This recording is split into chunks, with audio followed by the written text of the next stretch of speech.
among the stars, forever strong. I'll soar through galaxies, I know.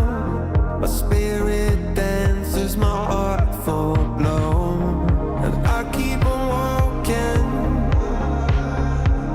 and I keep on walking, and I keep on walking, until I find a place where I belong.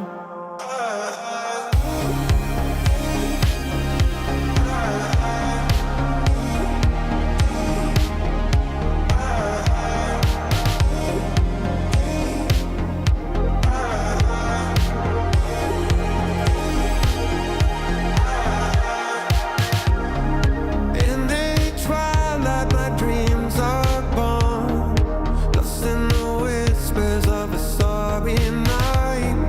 A fleeting moment, a cosmic song, a melody that's been longing for so long. And I keep on walking, and I keep on walking, and I keep on walking, until I find a place where I belong. And I keep on walking,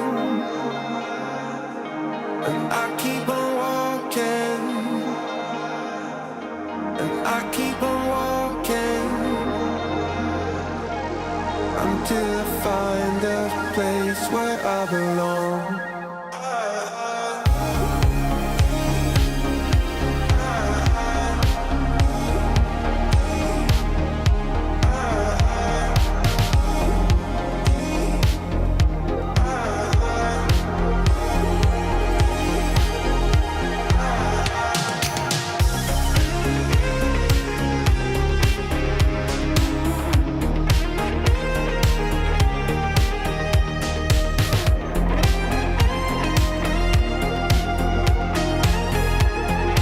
Until I find a place where I belong.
It's Spiritual Sunday and we are live. How are you doing this evening, brother? I'm great. I'm thankful to be here. All glory to the Father and His Son, and we're just another great day to get out here and do a podcast. Yeah, totally. We didn't get to do two this weekend. There was no Friday live stream from us. We've just been working too much and didn't have time to do it. But here we are Sunday, and we have the time to do a podcast, and it's going to be about the total solar eclipse that took place, where we weren't expecting to be able to get any footage out of it, and somehow a miracle happened where we were able to get some footage out of it. So we've got that footage that we want to go through tonight, and the other thing that we want to go through is we want to read the book of the Cave of Treasures again, because when we read it last time, it was read on your channel, and because YouTube took your channel, we've lost it. So we want to get that back published again, right? Yeah, it's a good book. Just to give a little, a little bit of side added parts to that. So the book was written around between 300 and 400, and it's a compilation of different books, and it generally takes from one of the books of Adam and Eve. And it takes different parts and sections, and then it takes from that book, and then it leads us up to Christ. So it's going to be an interesting read. It's a long one, so we're not going to get fully through it, but I'm looking forward to that part of the podcast. Yeah, I think it's about a 3.5 hour read, depending on how fast you read it. So I don't even know that we'll get it halfway read. This might be a 3 podcast read, or we'll see how it goes. But we definitely want to get through the footage of this total solar eclipse as well, because there's a whole bunch of shills that when we have these eclipses take place, they say that wasn't the moon, that was a black body, that was a black sun, that was the black hole sun, that was Rahu, that was K2, that was Wormwood, or that was Nibiru. So everybody wants to say something, as long as it's not true. They want to be able to put their words in and say something. So we're going to go through and we're going to point out the absolute obvious, that yes, that is the moon when we have total solar eclipses, and it's very evident by the path of the moon the days before and the days after. So we're going to be looking at that. Now, there's been a number of channels that have come out and talked about this post-solar eclipse, that was that the moon? Was that the moon? So you had the Adam Finkelsteins of the Judaizer crew, that Adam went with it being the moon. All right, we have Russian vids of the Freemason New World Order, the controlled pressurized pizza dome, controlled release of everything Freemasonic. And he weighed in on this, and he's saying that it was the moon. Now, I don't want to give too much of it away, because he's got false information in his explanation as well that we want to go through and correct. But yeah, we're going to chime in and show the evidence as to what takes place at eclipses as well. Yeah, and then we'll read some of the book of the Cave of Treasures, and we'll move on, and we'll get ready for this week. It's going to be a great week. I hope everybody had a good weekend. I'm just looking forward to it, brother. So thank you very much for running the podcast tonight. Thank you, everyone, for tuning in, especially the moderator, YD. And shout out to the Goldsmith. Now, before we get into it, I got to ask you, what do you think of these the drones and the Iran and the Israel and all that kind of stuff? Are you scared about World War III? Tell me. I'm worried that they're going to jack the prices on everything and take away more of our freedoms. Yes. But maybe next week we'll be able to get in a Friday or World War III is a hoax video over on your Rumble account. If we possibly can, or using my Rumble. We'll see how it goes. I do like to use your channel, and we'll try to do some updates. We'll see what transpires. I know that they supposedly sent all these drones, but the Iron Dome supposedly just blew them all up like fireworks in the sky, right? Like fireworks in the sky. You covered it this morning. Everybody, if you're missing the rise and grinds, your life is sort of incomplete. So check the description box. It's Sunday mornings, and it's this realm's best morning podcast. So do not miss that. Anything else, brother, or should we get into it? Let's get into it.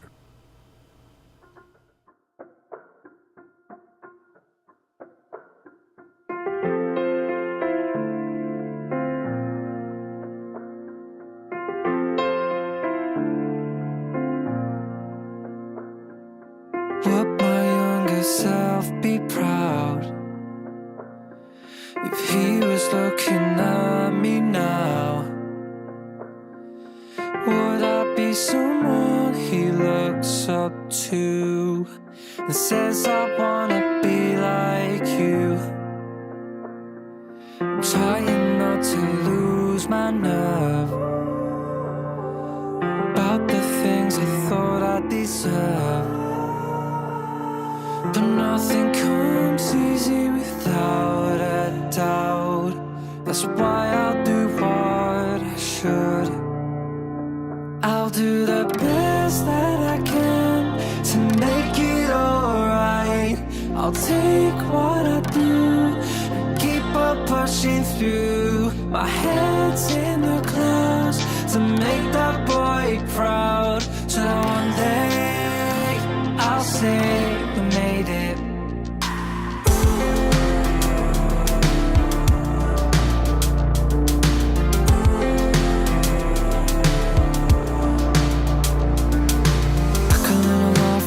Time back then I was wide-eyed. Nothing could have ever stopped me.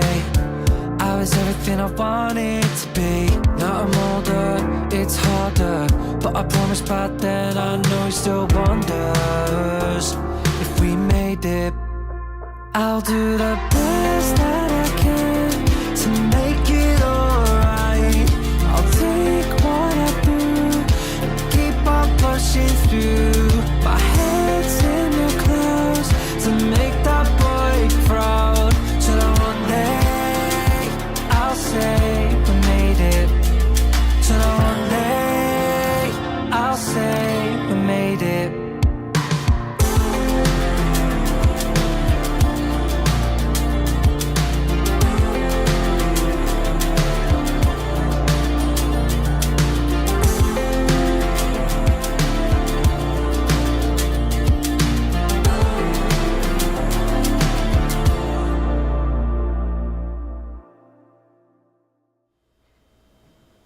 And we are back with Russian vids.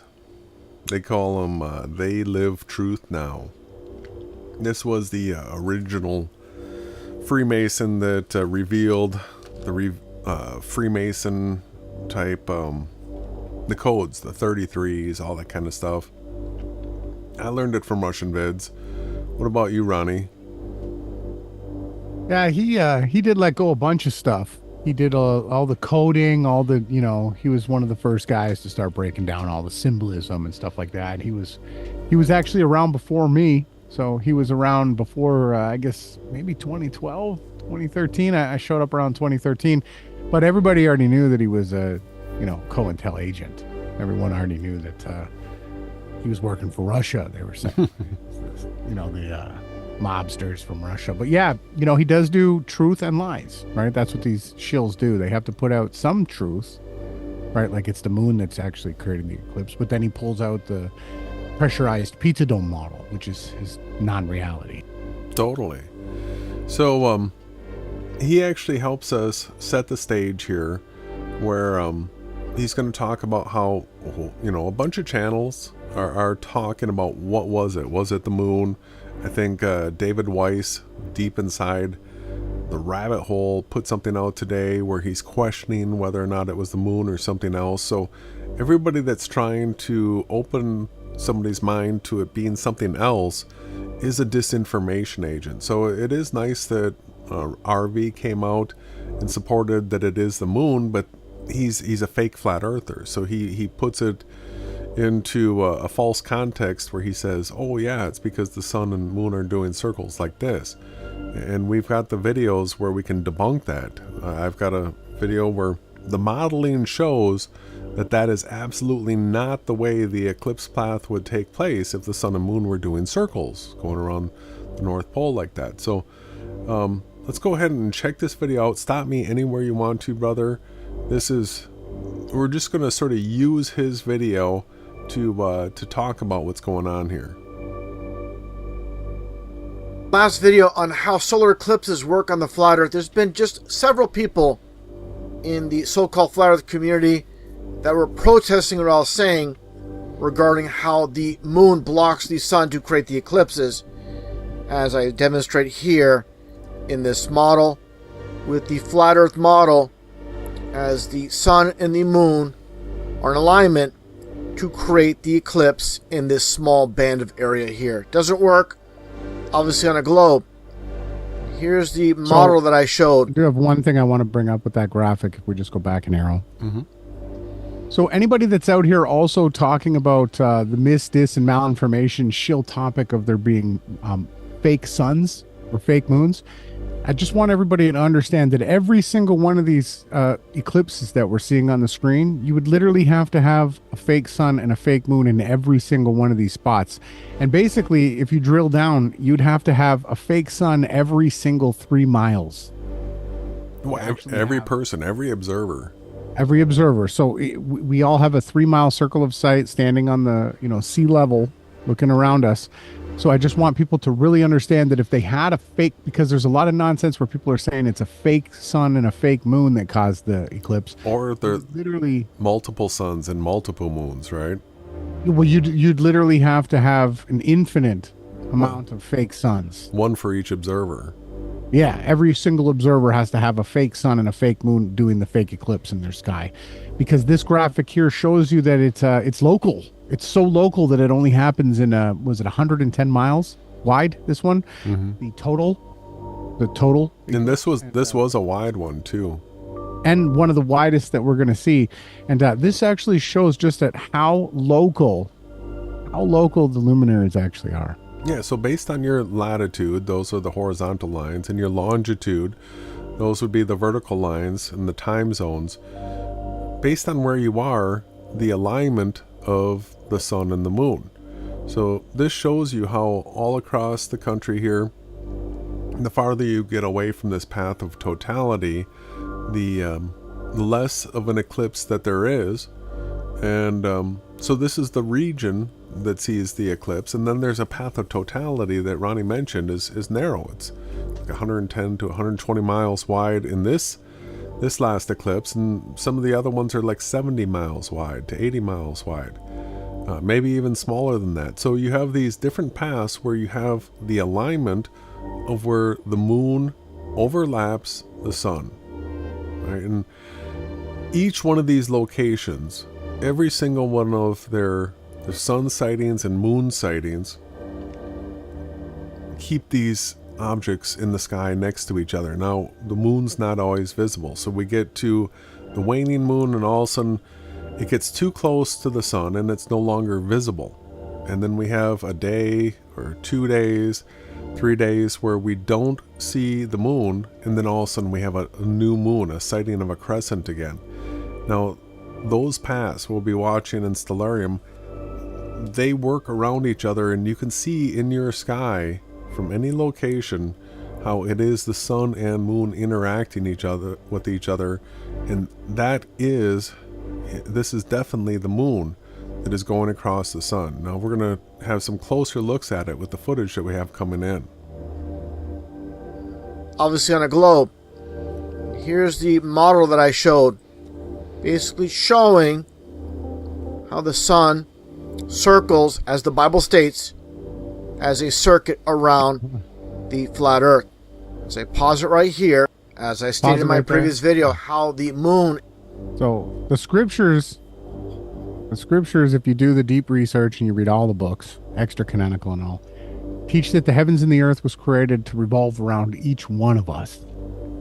Okay, they don't revolve up in the sky, never setting, parallel circling in the sky. That is absolutely ridiculous. Anyone who thinks that, you would have to look through Russia to see the stars on the other side of the sun.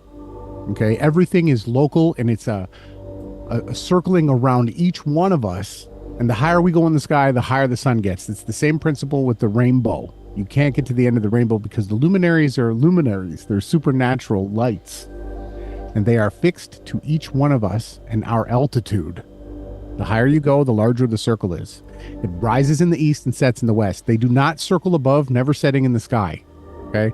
That is an absolute misinformation quote. I just want to point out for people what Ronnie just mentioned there. So we have the sun over here. You can see that as this was heading off this direction, that's when you would expect to have a sunset in the United States. So then the nighttime portion would be when the sun has rotated around here and is now, in the China and Russia. It's on the other side of Earth over here, right?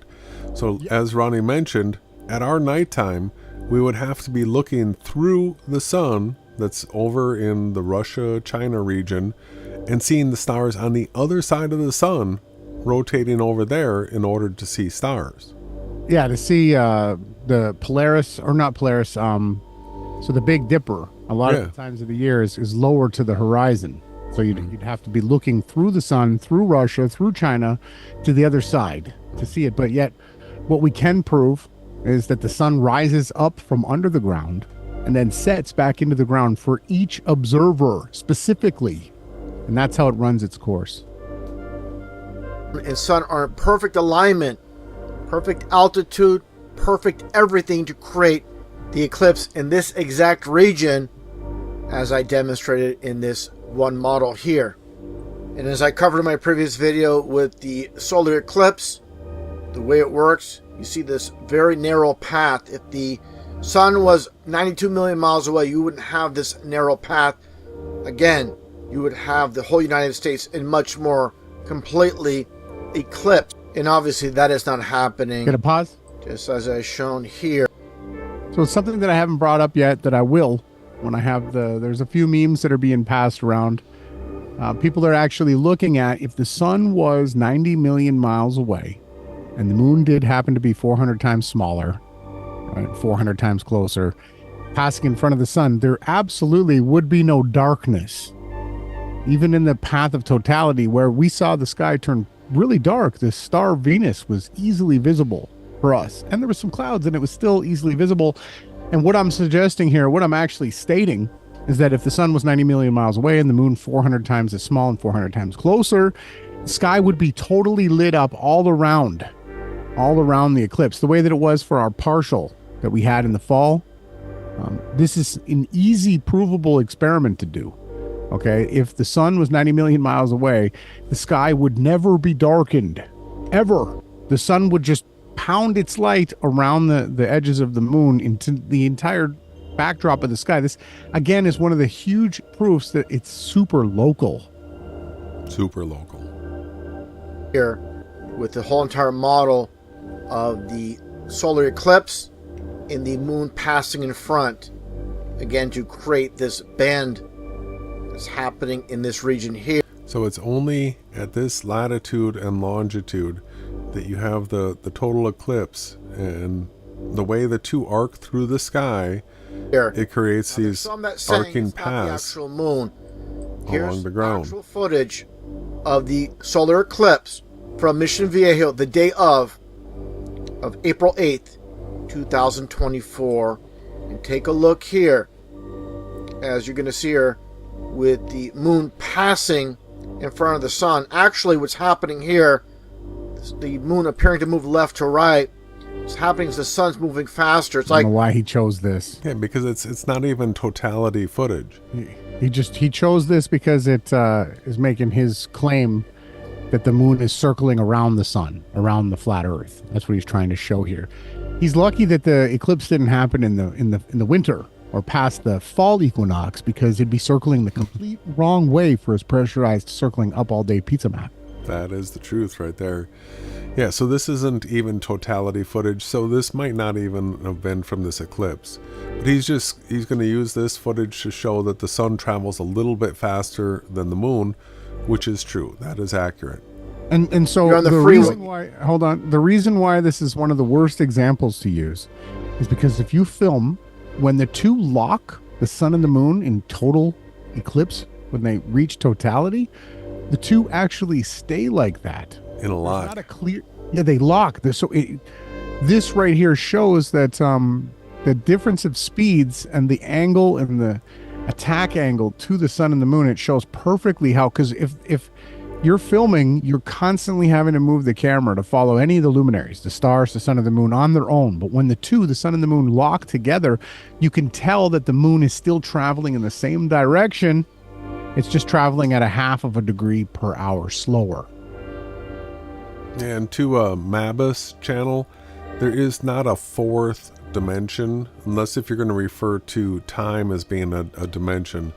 But we exist in 3 dimensions. So we have a left, left, right, forward, backward, and up and down. And those 3 dimensions place everything within what we call physicality. And there isn't another dimension other than, let's say, so we're in a virtual reality. The other dimension would be non-physicality. So being able to turn off your physical presence would that would be like going into a fourth dimension, but we can't measure that, right? But yeah, well, and to be actually precise with our description of the luminaries, the sun and the moon are actually two-dimensional objects. We only see one face of them, and they don't rotate. They cartwheel in the sky. Jason has a great example in his Stellarium 3D modeling program how you were able to make a two-dimensional sun and moon. Yeah. We'll go to that video. I just wanted to play RVs here. So he's just showing that the sun is a little bit faster than the moon is all he's showing right here. And you see a car passing another car. Just because it appears the moon's going to the left, actually the sun is moving faster to the right to give the impression the moon's moving to the left when it's not. It's actually the sun which moves faster. This clearly demonstrates how this eclipse is by the moon itself. Okay, there's flat earthers out there claiming it's not the moon. If that's the case, show me where the moon is in the sky if it's not in front of the sun. Now let's take a look at the moon through a P1000 digital camera. There are flat earthers that claim the moon is semi-transparent. Obviously at times it is, sometimes it's solid. Let's not make the claim just one way. The moon is a mystery. I believe at times it's solid and sometimes semi-transparent. And obviously, all right, so we're gonna look at this deeper. Solid and semi-transparent are the terms that he's using. Now we're looking at a daytime moon, where we're at this would be first quarter. So you can see that we see half of a circle here, and this is in the daytime.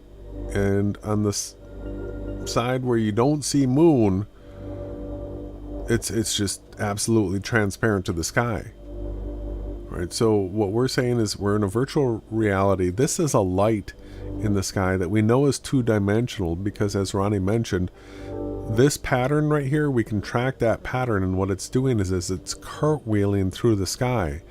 And no matter where you are on Earth, you always see this same face of the moon. The only difference is this pattern right here is flipped 180 degrees upside down, we'll call it, if you go south of the equator. And then the cartwheel is going the other direction. And it depends on what time you're viewing the moon. It cartwheels, so sometimes it's not at 180, right? It could be 90, it can be 110. As it cartwheels the face, the face of the man in the moon, they call it. And what Jason's pointing out is that it's a supernatural luminary. It's not a physical rock in the sky. Okay, that's where people have their incorrect reasoning in their minds. We're in a virtual reality. The playing field of life here is supernatural, and the heavenly bodies are easily provable to what I'm stating. Yeah, because where RV's going to take it is he's going to go to the craters, and he's going to mentally impress on people that this is like a physical rock type thing. So we're used to hearing these potholes here referred to as craters, but this is just a texture that's applied here, right? Well, again, everything in creation had to be created in such a way that there was a ability to speculate and have to actually do research to figure out the truth. If it was a rock floating in the sky, we would know that. Your supposition that it's a texture is likely the best, because we've never seen more craters added. We've never seen water. We've never seen any evidence that it's an actual physical object. Nothing has ever hit the moon. Nobody's ever videoed. There's none. There's no crater. There's no asteroid. There's no comet, which, again, if we were hurtling and flying through space and the moon was circling around the Earth while circling around the sun, tons of space stuff would be hitting it all the time. These pockmarks are so-called craters. And not only that, the drag marks across where the pockmarks are would be more evident than just a dimple into the luminary. And it's pretty incredible how it's a light. What we're looking at is a light that was created in the sky like the sun, right? Yeah, we have somebody in the chat that thinks this is a physical rock in the sky. So there's a whole bunch of evidences, things that you can see here that prove that it's not. And the one is the transparent backside right here. So being able to see the exact color sky, this blew through this semi-transparent. If this was a rock, you'd see a black side to it, and it's not there. So there's a bunch of other things to consider, because right here we have a daytime view of it, and we also have a nighttime view of it, where sometimes it's the same type of transparent, where this is just all black, but we don't have stars showing through it. Right? And then there's other times that we have what's called earth shine, and we'll take a look at some of these examples. So the other thing I want to point out too is if we witness and we track how the last moon, I call it, the sliver of the moon you see at sunrise. So the blueness of the moon should be flipped. So as it goes away from the sun, because when it passes the sun, the moon is invisible due to the brightness of the sun. You can't see the moon anymore. So the brightness, as it moves further and further away from the sun, should actually travel from right to left of the moon, but it actually travels from left to right. So what we have is a timepiece. So again, the sky is a clock. I don't want to say it like David Weiss. No, not that way. I left out half of what he says. Okay, the sky is the clock, and the sun and the moon are the hands on the clock. One tells you the day of the month, and one tells you the day, right, and the time. So because Jason had said when you see half of the moon, that's first Sabbath. Or second Sabbath, if you're counting the first moon. Yeah, well, that's new moon's not a Sabbath though. So this would be the 8th day of the month. Exactly. Right? And then we would have the 15th day or the 14th or the 16th generally with the Gregorian. And we would see a full moon, and then this switched to the other side, and there would be emptiness on the right side. That's your third Sabbath. And then you have no moon again. That's the way it works. So let's check.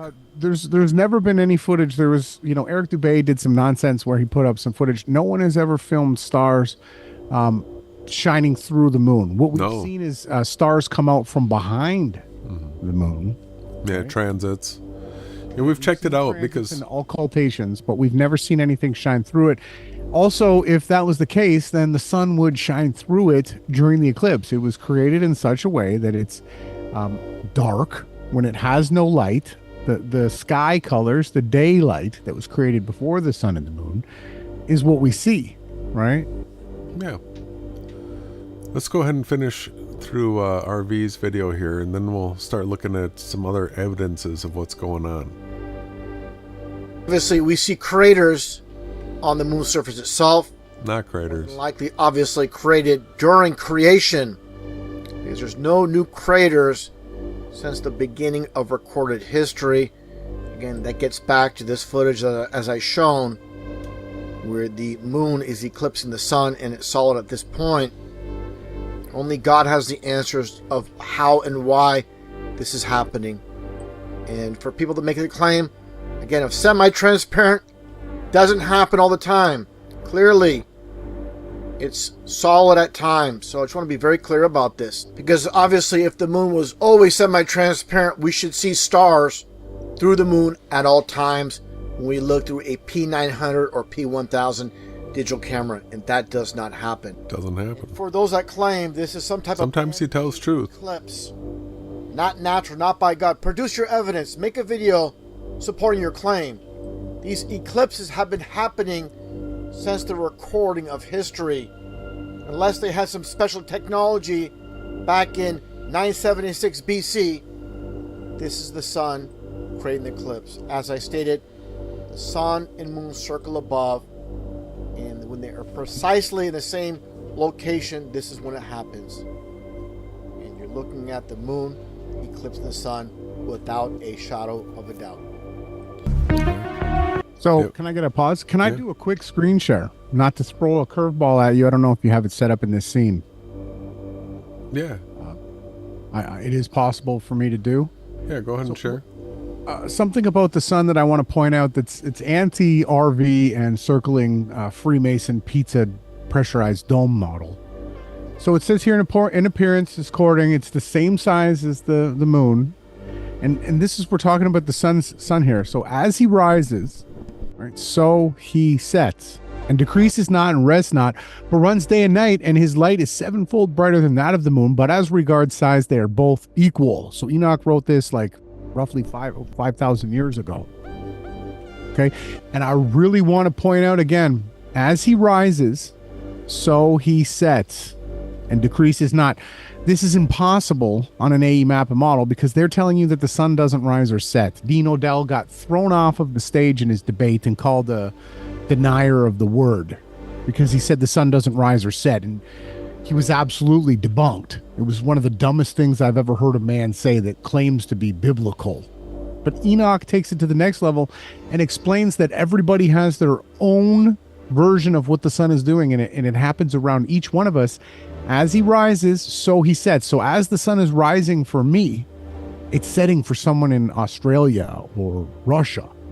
As it's setting for me, it's rising for somebody in Hawaii. So as he rises, so he sets and decreases not, and rests not, but runs day and night, and the light of it is sevenfold brighter than that of the moon, but as size regards, they are both equal. You can take the screen share back, Jason. I'm going to drill that in, and we're going to get to explaining some more super interesting things when it comes to what's actually taking place with the sun when we get into the footage that we've got.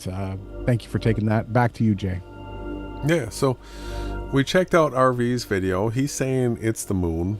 We agree with that, but he was saying that it works because let's show his graphic again. He said because the sun is overtaking the moon, and that it's at that moment that they're just at the right height, and they're doing the circle, the sun's overtaking it, and it's going to create that streaky eclipse line from like here going, right? This is the reason why he stopped it right here, is he's saying that the moon's got to be right here. It's just at the right height. They're just going past each other, and it's shooting that eclipse line like that. That's his explanation. And that's part of the debunk video that I did about 2 years ago. Wow. How the moon debunks heliocentrism and the fake New World Order AE map and model of a plain Earth. That was Foucault word exposed. So there's, all you have to do is model it, and that's exactly what I've got right here. I have what he was talking about is you got the circling sun, you got the circling moon. We've got these on radiuses going around the North Pole right here.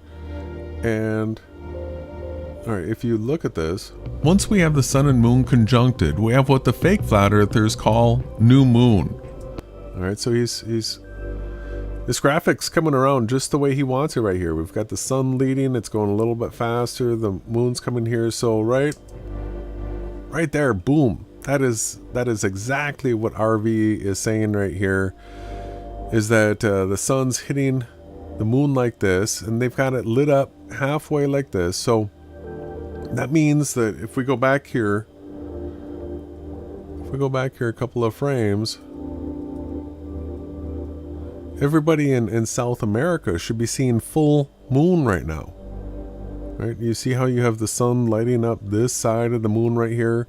This is all white and the other side's black. And so if you're in South America, this should be full moon right now. But if we keep this going around like this, this is no moon time period actually.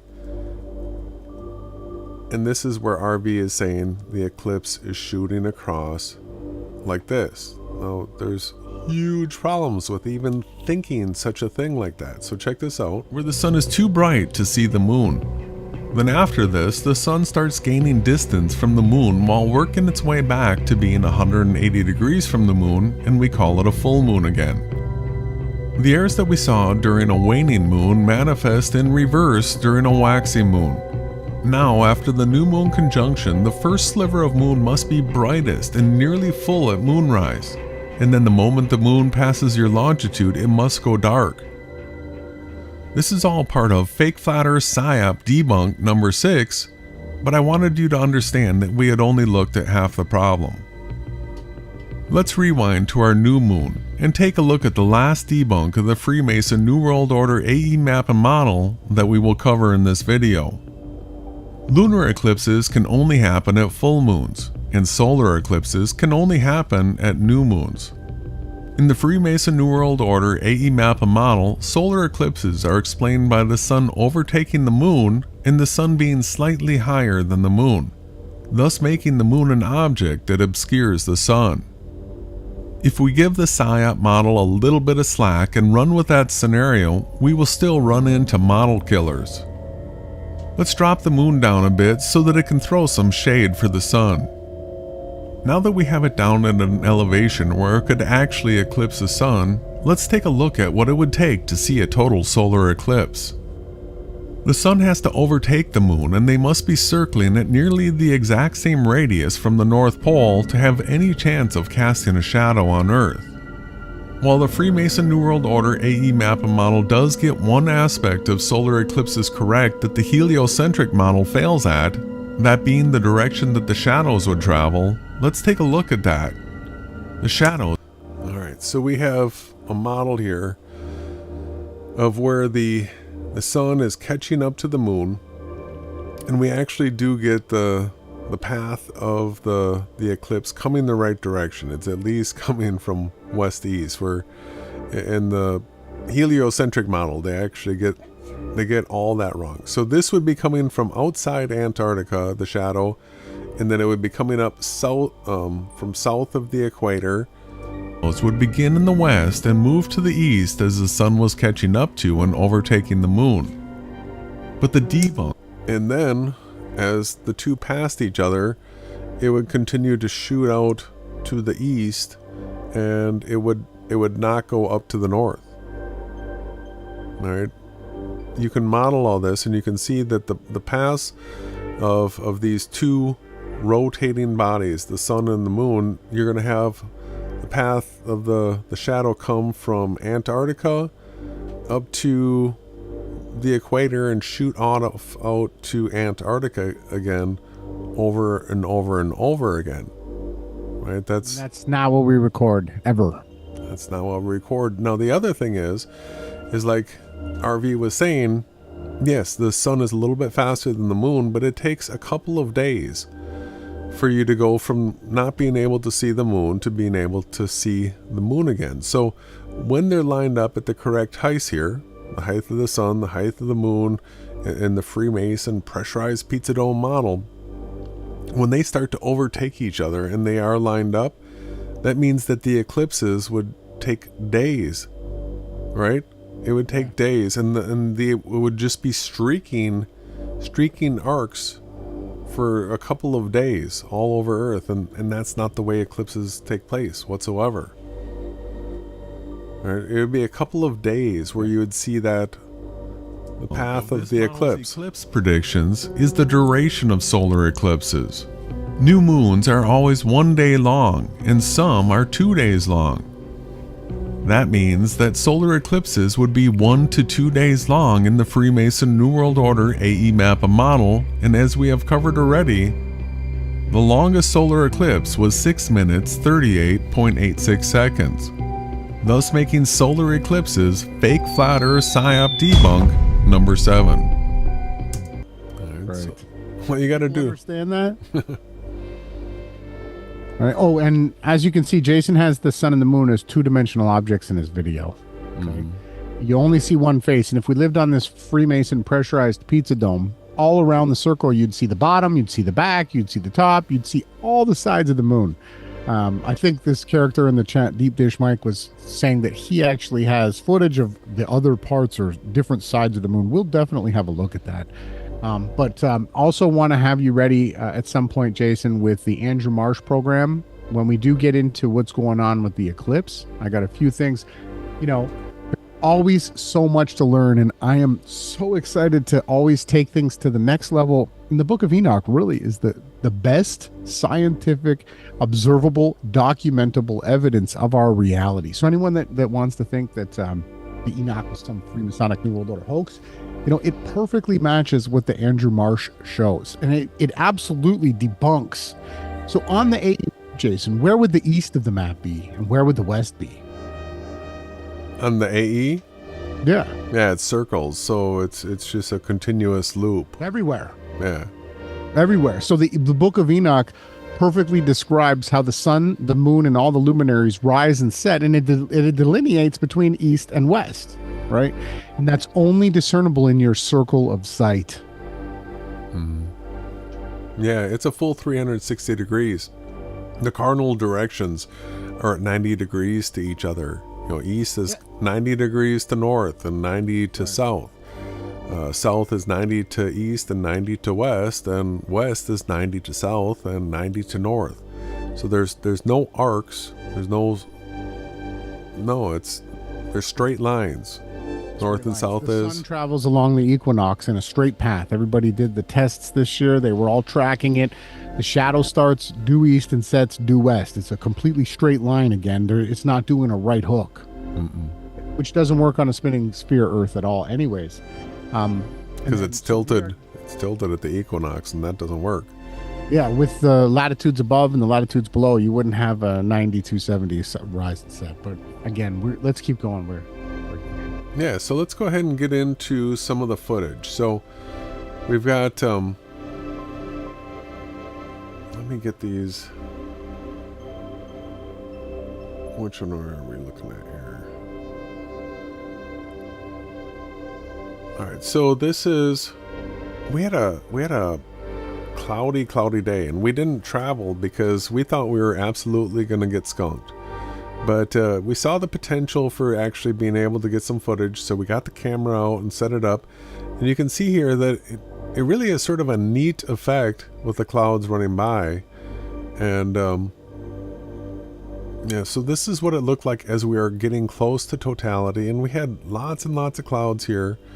And then we got to this point right here, right as totality was coming, where all of a sudden we had this clear patch in the sky that was, I mean, just a tiny faint amount of clouds, but really not much. So let's go ahead and check out what our really dark.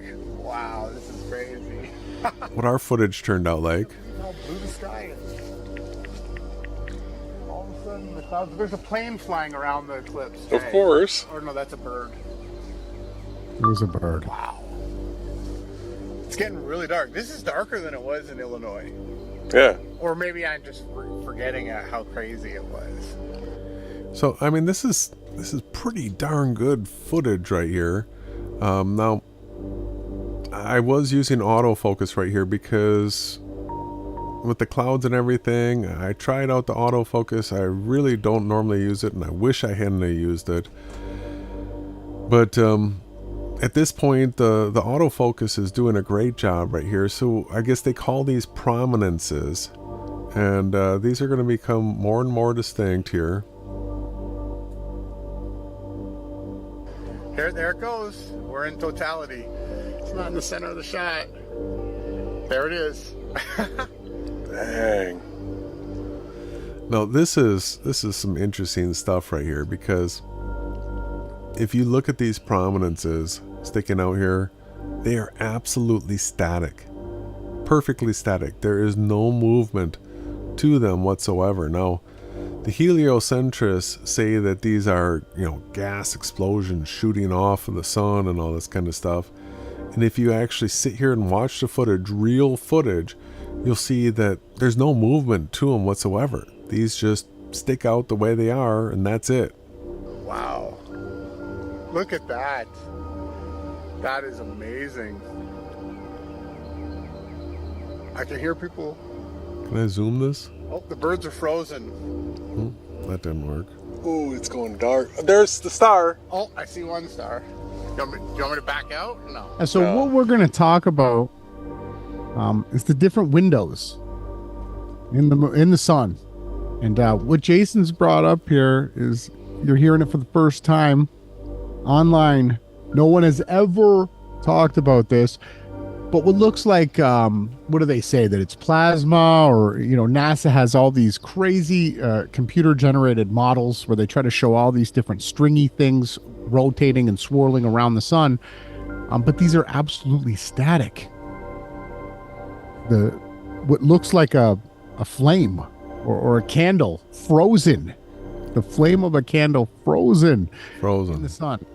Proceeding heat out of these different areas. We're gonna show you what Enoch explains them to be. And this is the first time anyone's ever talked about this, so pull up your seat, get your coffee, get your drink, get your popcorn. Come on, we're doing it. We're showing you the Book of Enoch. Jason's, again, as we're watching this live, I really want people to understand that if the sun was a physical object flaming in the sky, right, these different filaments, or the light that's protruding from the bottom and the left side, it would be moving like a flame. Yeah, it would move. But these are absolutely static. Watch this. Just stay on this shot. All right, there's...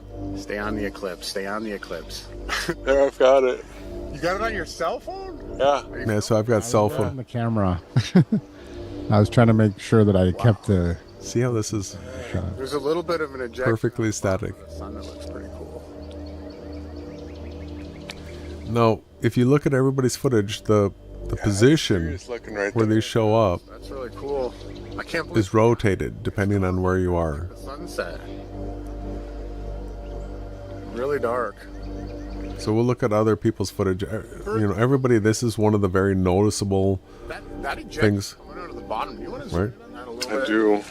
I'll let you do it. I had to call it to his attention. That Hey, is. Jason, See this? zoom in on that. This is where the autofocus failed. So Something was going to eject down the bottom of the sun. Yeah, well, Look at that. it's You too lost close. it. The There sun it is too close. What is that? all right, so It's crazy. It looks like a fireball coming out of the sun. I got it a little bit closer, but the autofocus It's not a star. The autofocus failed us. Alright, so it gets a little blurry right here. Now, I do, after having watched this a little bit, realize that it could be in better focus. So then we go to the next. Yeah, you finally... It's hard, everybody, when you're looking at the little monitor, it's hard to see. Like, you can see from the cell phone footage, oh, look at that. You got the money. Yeah, so it's... I switch... I started a new clip here, and then I had to shut off the clip and turn it to manual focus to be able to get it. So here you can see... Wow. I started the new clip. There. Hold on. I just want to point something yeah, out. That's dialed in nice. Earlier in the footage, you could see on the left side of the sun the flame that's frozen and static around the sun, and now you see as the moon is being lapped by the sun, you're starting to see those flames on the right side. I want to make sure that everybody pays close attention to everything that's going on. Yeah, so here I finally get the manual focus, right? So we'll be able to zoom in on that post filming. Yeah, it does. I don't know where. It's more clear in manual focus Clear than it it is. was autofocus. Yeah, you got it. Good thing you switched. Oh, starting to see. But you're not light zooming coming in back though. now. But it's still clear. That's a But good it is still shot. in full totality. So here you can see that this does not move. Yeah. It's absolutely static. This doesn't move. It's absolutely static. This doesn't move. Now these will continue to get stronger and stronger here.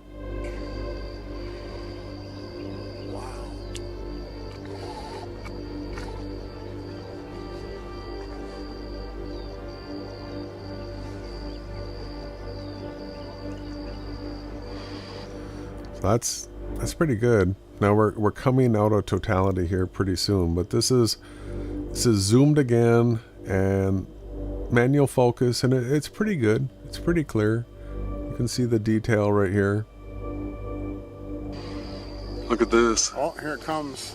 Okay, that's what it The was. diamond, they call this Due to part. our angle and perspective, that The was engagement where the sun ring was going to break diamond through. effect or whatever.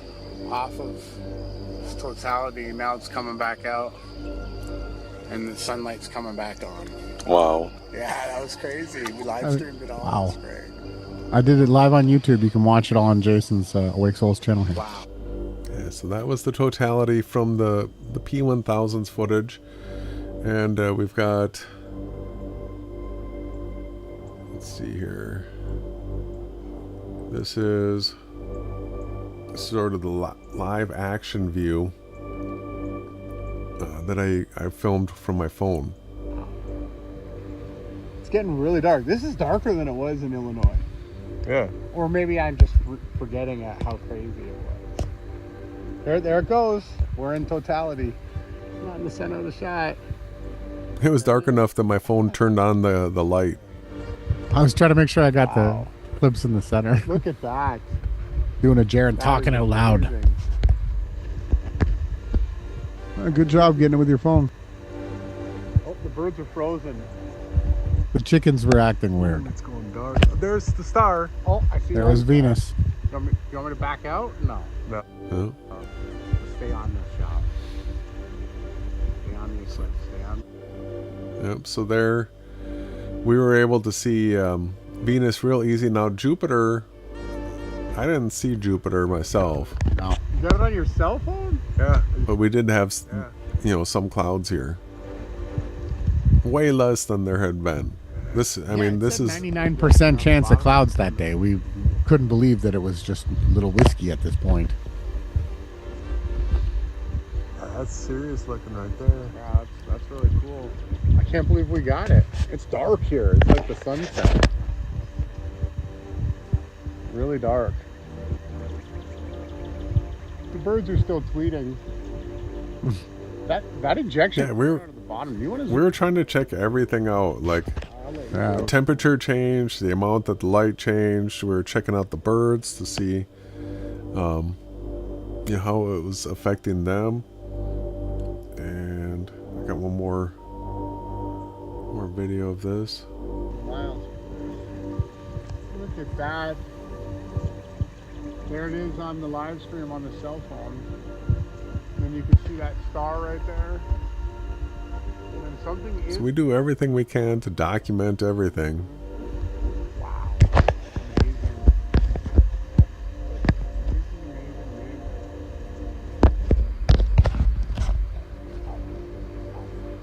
Oh, I can't believe the sky cleared up for us for this moment.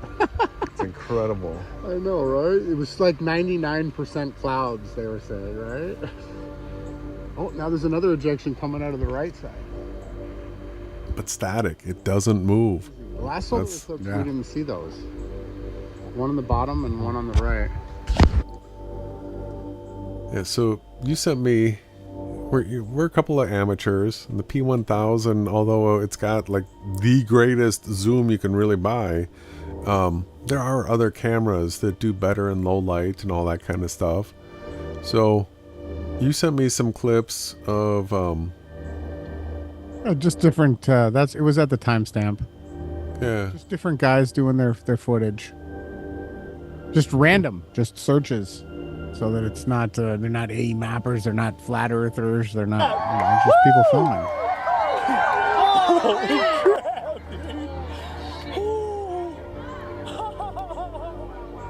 all right, that's great looking. A little different than ours. Yeah, this is in Missouri. 154 subs, 2.4 thousand views. But as you roll through it, where I had the timestamp, you'll start to see the different static, what look like candle flame.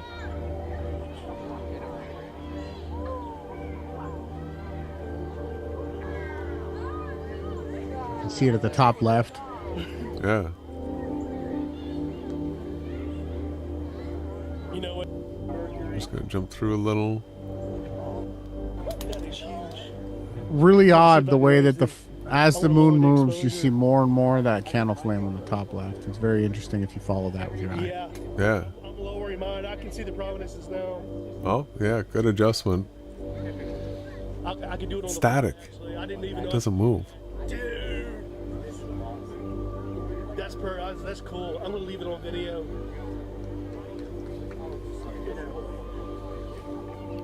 Keep jumping through. I'm gonna bump it up to Earthshine. Yeah, there's just a quick couple of clips. Yeah. Okay. The last 30 seconds, I'm gonna bump up to Earthshine. Okay. You know? Yeah, I'll get it for you. Let's see. So at 2 and 27 seconds. So you want to change it at 1:59. No, wait, 2 and 27 seconds? So I got 2 minutes. That's all right. I got a counter right here. I'll just at 10 minutes. At 10 minutes. Right, so at 2 p.m., 27 seconds. Right. That's the end of totality. Got it. So 30 seconds before that one. Unexpected to see a prominence with the naked eye. See how it's getting taller? So Yeah. That's a big one. It's interesting, but not you know moving. what to expect. Yeah, not wiggling around. That's. And you got Venus, Jupiter, and. So we can drill into a little bit more.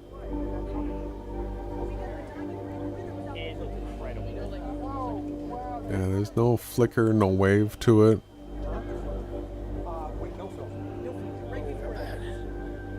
Still got a minute. I think it's about to end here. Yeah, it's about to end. yeah, you're right. I see it coming back. Yeah, it's coming out. Let me hurry up and... Here it is.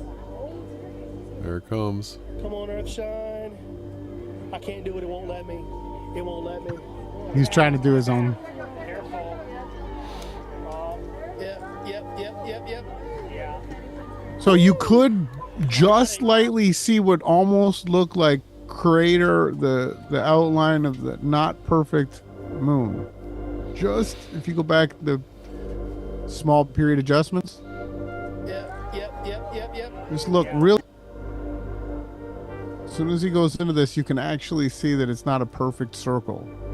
It's quite interesting, that section of this footage. Doesn't Right like. there. You can drill in a bit. Oh, Here it comes. As it comes out here, look carefully at the edges of the moon right there. See how it's kind of jaggedy? yeah, that's interesting. To the left side. Yeah. When it keeps coming out, you can see it a little bit more as it keeps going. It's not a perfect circle. Mm-hmm. You can see dimples. Yeah, that's great. So he said Earthshine. This is another thing. So there are times that you see the moon where part of it's, you know, absolutely transparent on the backside. Now you still don't see stars transit through that area, right? They're opaqued out. But there are times when you can actually still see what looks to be like the silhouette of the moon here in what they call Earthshine. This is real. You do end up seeing this.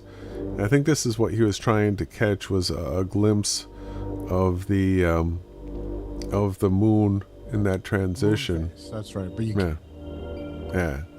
there is no face to the moon at this point. There's no light in her. So we can check out There's check out the next one. I think this one is. Yeah, they get better as we go.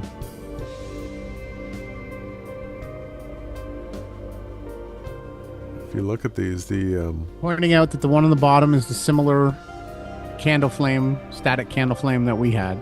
mm-hmm. This one was from Indianapolis.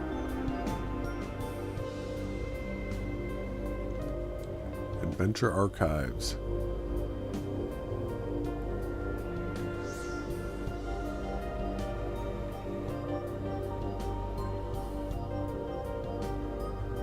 There's some footage like RV was sharing. Got a filter on it.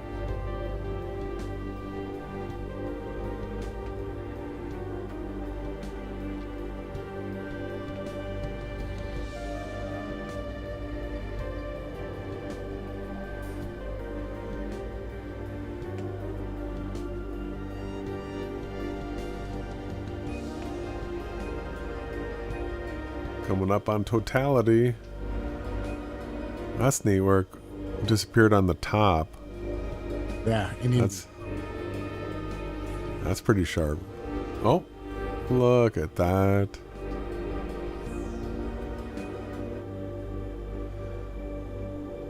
Yeah, so even though it's drifting through the frame here, there is not any movement coming out of any of these prominences. Totally static.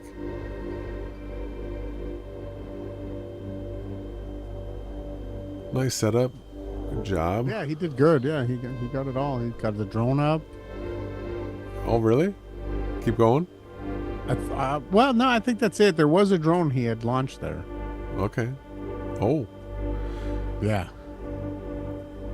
Yeah, so seeing the How flat that is, right? Yeah, all the way around. Sure, they say.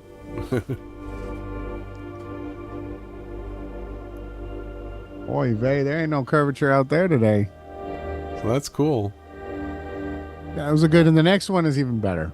But this one was cool. You got to see the colors of the sky and the sunset appearance and the darkness of it.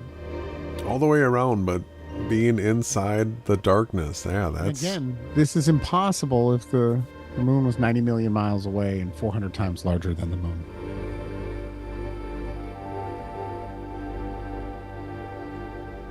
Yeah, because shadows don't get smaller than the actual object.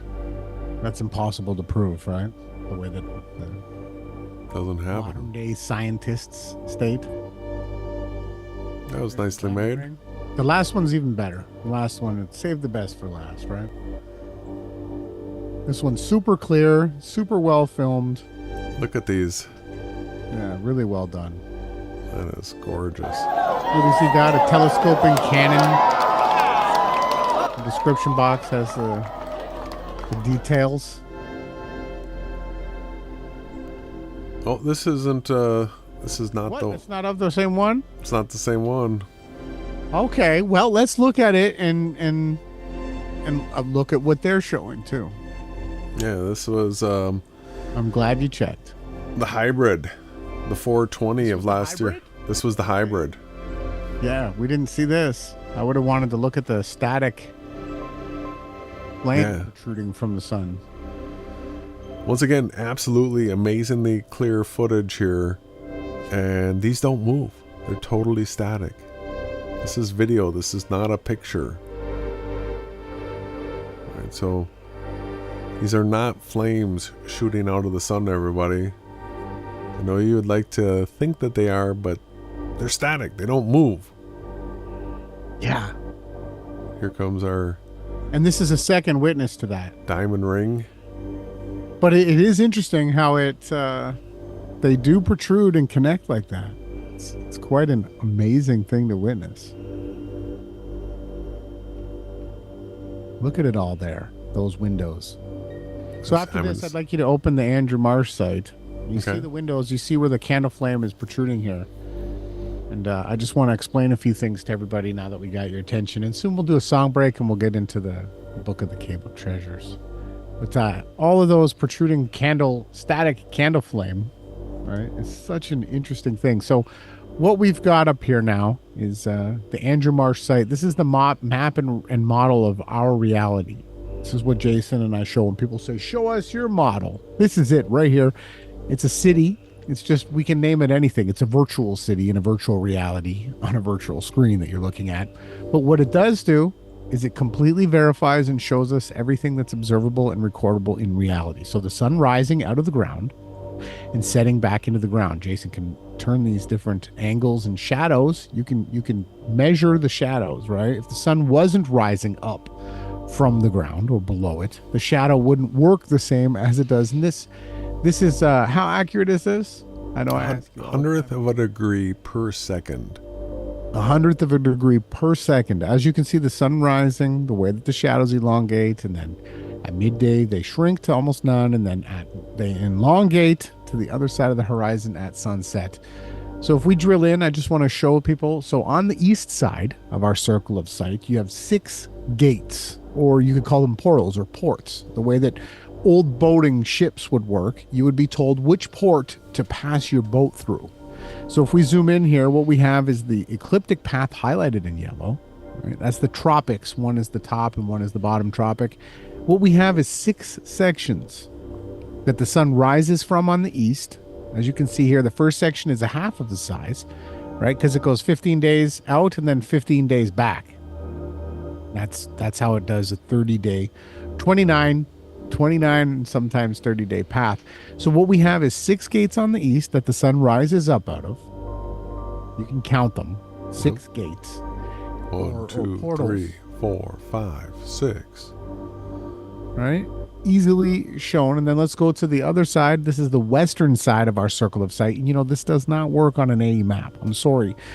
There is no east or west. You don't put 6 gates in Australia and 6 gates in Canada. This is how, basically, this is what Enoch was shown. And we're going to show you after Jason's done. So now we're in the west where the sun sets. You can see this is the equinox because it's setting due west. 290 degrees. You can use a compass and measure this just like Enoch was doing. You could draw a circle with a stick in the middle and you can measure it. In the north, you'd point it at Polaris. In the south, 180 degrees south, sigma octans. So let's do a flip. I'm going to take the screen share and I just want to touch on the Book of Enoch. Let's explain what we're looking at when we see what we're calling the static, how do I call it? The static candle flame is what I'm referencing that we were witnessing. Because there's for the lack of a better term, right? And it's not what NASA shows. Okay. Chapter 72 of the Book of Enoch, the course of the heavenly luminaries and their accordance and everything that they go through. Enoch was shown, and I believe that he was shown the Andrew Marsh program that Jason just had, except it has everything in it, not just the sun. It says here, and this is the first law of the luminaries. The luminary, the sun, has its rising in the eastern portals of the heaven, and its setting, yes, in the western portals of heaven. That's the 6 places that we just showed you. And I saw 6 portals in which the sun rises, and in 6 portals in which the sun sets, and the moon also too rises and sets in these same portals. And the leaders of the stars and those whom they lead, 6 in the east and 6 in the west, and all following each other. It says here, accurately corresponding order. But what we get here is there are 12 window openings from which proceed a flame when they are opened in their season. So what I'm putting forth as evidence that we just witnessed a static flame that comes out of the sun, and this is what causes the different interactions in our reality of heat. It says here, when the sun rises in the heaven, he comes forth through that fourth portal 30 mornings in succession and sets accurately in the 4th portal in the west of the heavens. And during that period, the day becomes longer, and now we get how the different seasons work. Right? And we were going over this, but again, the last thing I want to keep pointing out, 12 window openings from which proceed a flame. So Jason, that was all I wanted to explain. You can take the screenshot back and show people the flame that was proceeding out the side of the sun. It was static candle flame. And Enoch was explaining it, and the Andrew Marsh site completely aligns with everything that Enoch was showing us. It just makes me, I get so upset when channels like Adam, Parable of the Vineyard, who claims to be someone that follows the truth, but he believes in the AE map, when we're showing how the Book of Enoch teaches the 6 gates in the left and the 6 gates in the right, or the east and in the west. And that's in your circle of sight. We're not talking about Antarctica or Australia and New Zealand being different portals, and then Canada and the United States being other portals. No, everybody has the 6 gates in the east and the 6 gates in the west. Absolutely. So Ronnie is talking about the 12 windows. Now let's go ahead and bring up Stellarium here. We were showing you the Andrew Marsh, and Stellarium is a first-person view that has the moon in it as well. So if Andrew Marsh had the moon in it and the rest of the stars, it would be the ultimate, because you have that 3D perspective where you can see it from the bird's eye view. You can look at it from the outside, and Stellarium's got everything. It's got the sun, moon, fixed stars, wandering stars. But the thing is, you have to look at it in the first person, so it's a little bit of a drag. But so what we have right here is we have the day before the eclipse. This is April 7th, 2024, and we're locked in on the moon. So just to prove to everybody that this is the moon, what we're going to do is we're going to start following the moon here. Let's get this tracking it. All right, so we're going to be tracking with the moon here. You can see with each hour that because the sun's a little bit quicker, it's getting closer and closer. Now here it's going below the ground, so what we're going to do is we're going to turn our ground off, and we'll keep tracking it. So moon's getting closer and closer to the sun right now. And here comes our sunrise, so we'll put our ground back on. And now you can see that we're at the morning of April 8th right here, and it's getting closer, closer and closer. And then all of a sudden, look at where we're at now. So the whole time we were tracking the moon, it's just getting closer. This has lined up so that we're going to be having a total solar eclipse here. So all of a sudden, boom, you get totality. Look at how they show this. So this is where the prominences jump out, and this locks when you're in totality, depending on where you're at, how close you are to the center line of where totality is going by. This locks for like 4, I think if we had gone to the absolute center, it would have been like 4 minutes and 20 seconds for us. So because we didn't travel to the absolute center, we probably had a little bit less. And then it comes out, and that's the footage that we're looking at. But it's the moon, everybody. This is the moon, because as you continue on here, let's go ahead and zoom back out. We're going to continue tracking this to the sunset. Get this back out to normal perspective here. Alright, so track this around. Oh, I gotta refollow. Alright, so it's about to go down here. And once it's below the ground here, we're gonna turn off our ground so that we continue to follow it. And now look at what's happened. The sun is ahead of the moon, and the gap is growing here. The moon's getting farther and farther away. The moon is now in the sign of Aries, the lamb, Telaha. Now that this back above, we'll put the ground back on. And so the gap continues to widen here. We have our moon back here. And you watch here, we're on April 9th. As the sun comes down, this right here, sun sets. We see that the orange glow sort of go away. And this right here, when you zoom in on it, this is the new moon sliver right here. So everybody spotted it. It says 2.3% illuminated right here. And it's plenty dark enough to see, and it's well enough above the horizon. So this was the beginning of the new year, and all we've been doing is tracking the moon the whole time. So anybody that tells you that this is anything else is crazy, because we've been tracking the moon. That whole path right there was the moon. It wasn't Rahu, it wasn't Ketu, it's the exact path of the moon. Yeah, it's obvious. And there's multiple different programs that you can use. Can we go to today's date too? I'd like to see which house the sun is in. Yeah, we're at 14th. Let's see where we're at here. So the sun right there is in Pisces, and it's about to cross that, where you see that line in the sky. That's what actually starts the Hebrew year, when the sun crosses that path. That's the month of Nisan. So the moon's up. The moon is in Gemini. The moon is in Gemini. A two-witness sign, right? Could be. Let's get this over But here. we're more interested in the sun.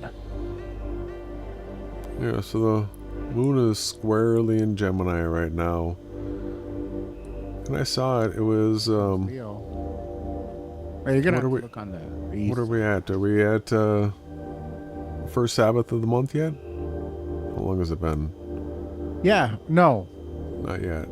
you're not at the right side of the What? heavenly bodies to see the sunrise. Yeah, this is moon set. Yeah, we're looking for the sun's position here, please. Oh, you want the sun's position. Yes, today. The sun was almost at the second fish. The sun has not crossed into Aries yet, and Yeah, this is key for when we celebrate Passover. The full moon rising has to put the sun in the sign of Aries. Yeah, so here comes the 15th, the 16th, 17th, 18th, and we do have the lines on. So yeah, the 18th is when the sun does move into Aries. And then we had Passover on the 22nd. Right, we made that correction. So this is the 14th right here. There's Passover.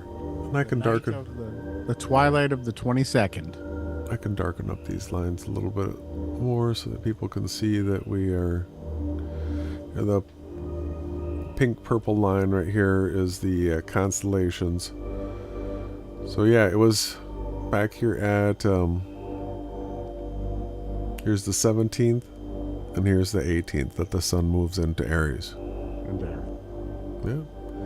And the constellation of Aries is, I think, only 22 days long. So there are months where the new moons will skip over, or the full moons will skip over, right? So you got to work. You actually have to pay attention. And because of the modern day technology, it's very easy for us to actually search. Back in the day, you had to see where it was, the stars that you seen before sunrise and after sunset. That was the only way you could tell what time of the year it was.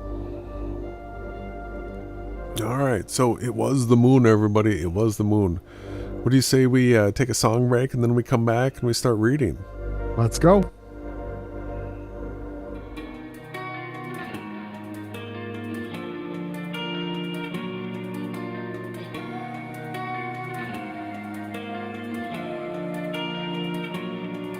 Look at all the places that we left her in.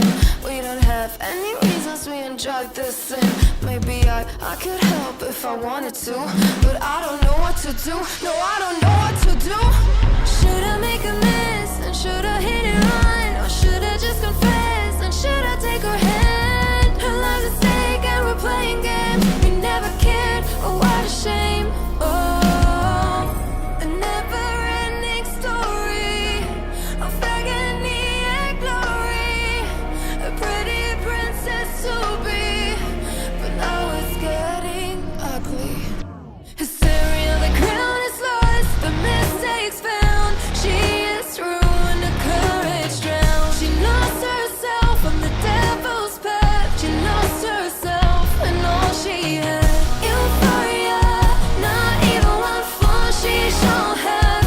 Oh, hysteria, and only one flaw showing she is past. Oh, when I see her face every single day, she's portrayed as the villain in every single way. She deserves the world, but the world is on fire, and she's catching flames burning her to the ground. Look at how she is rising and losing herself. We don't care that she's currently going through hell. Maybe I could help if I wanted to, but I don't know what to do. No, I don't know what to do.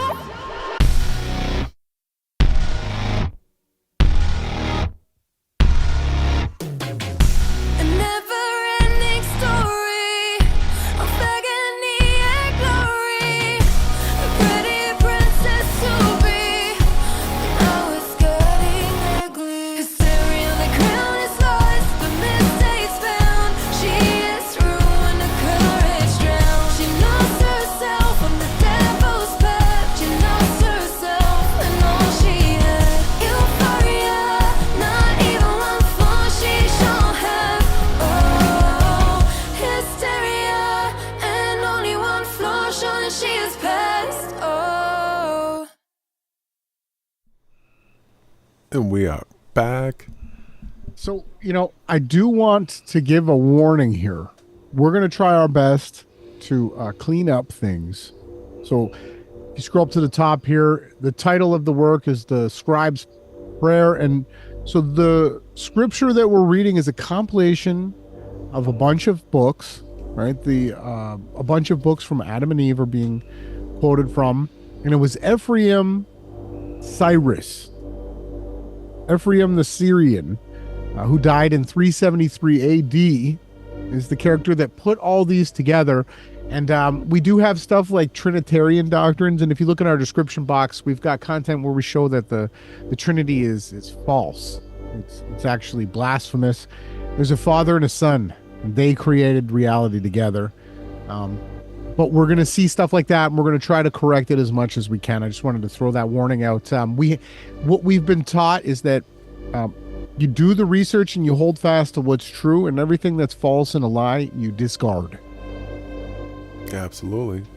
We had a question from Question Mark in the chat. What do you think about the upcoming Earth's pole shift and solar micronova? We think that's absolute pure Freemason nonsense made up by people that believe in outer space and heliocentrism. Never hear any real flat earthers talking about either of those things. They're both made off of fantasy fiction. Absolutely. So the Cave of Treasures. I can get started here, brother. Yeah, let's go. You can start there. Again, try to clean up when it says Trinitarian and anything like that. We'll try to fix it out. Yeah. So the first 1,000 years, Adam to Jared, the creation, first day. In the beginning, on the first day, which was the holy first day of the week, the chief and firstborn of all the days, Yahawah created the heavens and the earth, and the waters, and the air, and the fire, and the hosts which are invisible, that is to say, the angels, archangels, thrones, lords, principalities, powers, cherubim, and seraphim, and all the ranks and companies of spiritual beings, and the light, and the night, and the daytime, and the gentle winds, and the strong winds, storms. All these were created on the first day, and on the first day of the week the Spirit of holiness, one of the persons of the Trinity, hovered over the waters, and through the hovering thereof over the face of the waters were blessed, so that they might become producers of offspring, and they became hot, and the whole nature of the waters glowed with heat, and the leaven of creation was united to them. As the mother bird maketh warm her young by the embrace of her closely covering wings, and the young birds acquire form through the warmth of the heat which they derive from her, so through the operation of the Spirit of holiness, the Spirit, the parchelet, the leaven of the breath of life, was united to the waters when he hovered over them. So yeah, there was a reference to the Trinity and a creation account that didn't match the Bible. But yeah, it was the Word. It was the Word that hovered over the waters, the Son of Yahawah, right? That's what it was.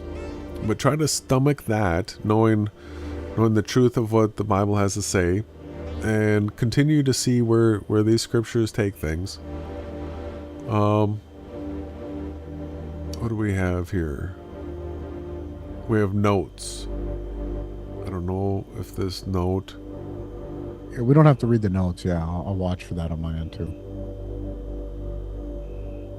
That is a big note. So the creation... references to the book of the bee, and there'll be references to the book of Adam and Eve. The creation second day. And on the second day, Yahawah made the lower heaven and called it Raki. Rakia. That is to say, what is sold and fixed, or firmament. See, this, we know that this is a Freemason mistranslation here. That Rakia is literally the horizon, a vast expanse. It can refer to both the sky. What we're having explained here is the difference between the supernatural ability of the heavenly bodies and the physical earth that we believe that we're physical in. All right? But you have a distinction between the heavens and the earth. They're two distinct differences. One is of light nature, and one is of a physical reality where we have, solid things that we can see and touch. The heavenly bodies are luminaries. They're lights. Rakia means sky, vast expanse, the heavens. An extended surface, an expanse. All right, and then the Freemasons mistranslated it to firmament. This he did that he might make known that the lower heaven doth not possess the nature of the heaven which is above it, and that it is different in appearance from the heaven which is above it. For the heaven above it is of fire, and that second heaven is Nura, light, and this lower heaven is Darpashion, and because it hath the dense nature of water, it hath been called Rakia. And on the second day, Yahawah made a separation between the waters and the waters, that is to say, between the waters which were above Rakia and the waters which were below. And the ascent of these waters which were above heaven took place on the second day, and they were like unto a dense black cloud of thick darkness. Thus were they raised up there, and they mounted up, and behold, they stand above the Rakia in the air, and they do not spread, and they make no motion to any side. Then we have notes, like you said, the book of the bee is referenced. Creation, the third day. And on the third day, Yahawah commanded the waters that were below the firmament, Rakia, to be gathered together in one place, and the dry land to appear. And when the covering of water had been rolled up from the face of the earth showed itself to be an unsettled and unstable state. That is to say, it was of a damp or moist and yielding nature. And the waters were gathered together into the seas that were under the earth and within it and upon it. And Yahawah made in the earth from below corridors and shafts and channels for the passage of the waters. And the winds which come from within the earth ascend by means of these corridors and channels, and also the heat and the cold for the service of the earth. Now as for the earth, the lower part is like unto a thick sponge, for it resteth on the waters. And on this third day Yahawah commanded the earth, and it brought forth herbs and vegetables, and it conceived in its interior trees and seeds and plants and roots. We have a note. Creation the fourth day. And on the fourth day Yahawah made the sun, the moon, and the stars. And as soon as the heat of the sun was diffused over the surface of the earth became hard and rigid, and lost its flaccidity, because the humidity and the dampness caused by the waters were taken away from it.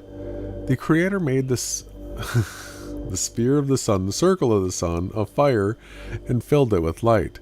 And Yahawah gave unto the circle of the moon and the stars bodies of water and air, and filled them with light.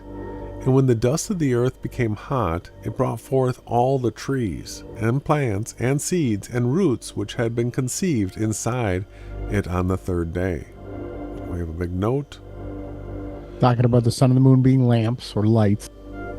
Creation the fifth day. And on the fifth day Yahawah commanded the waters, and they brought forth all kinds of fish of diverse appearances, and creatures which move about, and twist themselves, and wiggle in the waters, and serpents, and leviathan, and beasts of terrible aspects, and feathered fowl of the air and of the waters. And on this same day Yahawah made from the earth all the cattle and wild beasts, and all the reptiles which creep about upon the earth. We have a note.